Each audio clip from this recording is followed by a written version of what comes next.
Hello guys, yan. For this video guys, yan nakita nyo. Yan o, kalansa yung ating motor guys.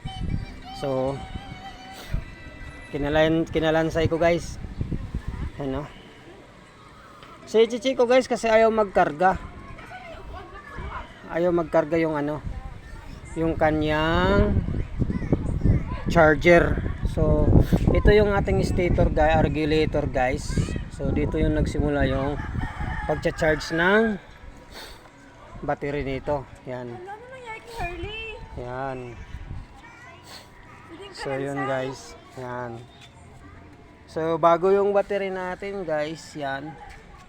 Kaso na nalulubat ako. Hindi siya magkakarga. So, na-checkpoint na ako niyan. Nahuli na ako ng ganyan. So, i-check natin guys kung bakit. So, yun. So, yan yung ito yung kanyang regulator. Susundan natin. Ito, nandito yung kanyang connection. Mga connection guys. Tapos, tingnan natin kung bakit, no. Tapos, ito yung backfire splitter.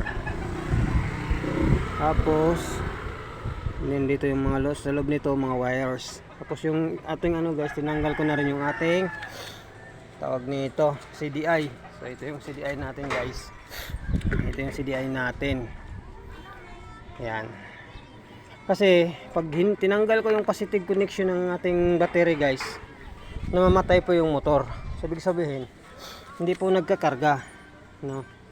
Ito yung starter natin. Tinanggal ko rin yung starter. Yan. Tinanggal ko sa connection yung starter nito guys. Yan. Yan.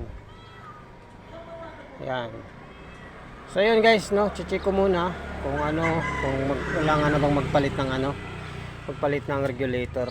Kasi dito kasi nagkakarga yung simula yung karga ng ating battery. So, hanggang dito na muna guys, no? Maraming salamat po.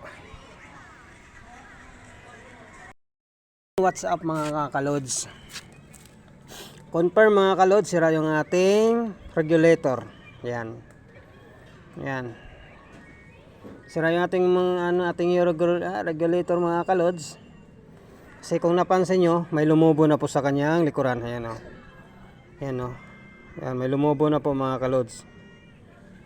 So palitan na ng ating ating regulator. So na-check ko na.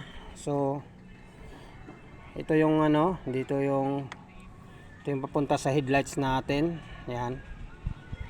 Tapos so yan, nakita nyo. Sinundot ko dito yung kulay red na to. Yung may kulay red. May positive naman siya. May 12 volts siya tayong nakita. So, confirm mga kalod, sira yung ating regulator. So, yan yung dahilan kung bakit naluluba tayo. Hindi nag-charge yung ating battery. Check natin yung fuse. Okay na siya. Okay naman siya. Walang problem. Tapos yung ating starter relay. Yan. Yung starter relay natin. Sira din mga kalods. So sa 9 years ng serbisyo, ngayon lang siya bumigay mga kalods. So matibay ang ating gamit nito. So yun mga kalods, yun lang. So confirm sira yung ating regulator ito.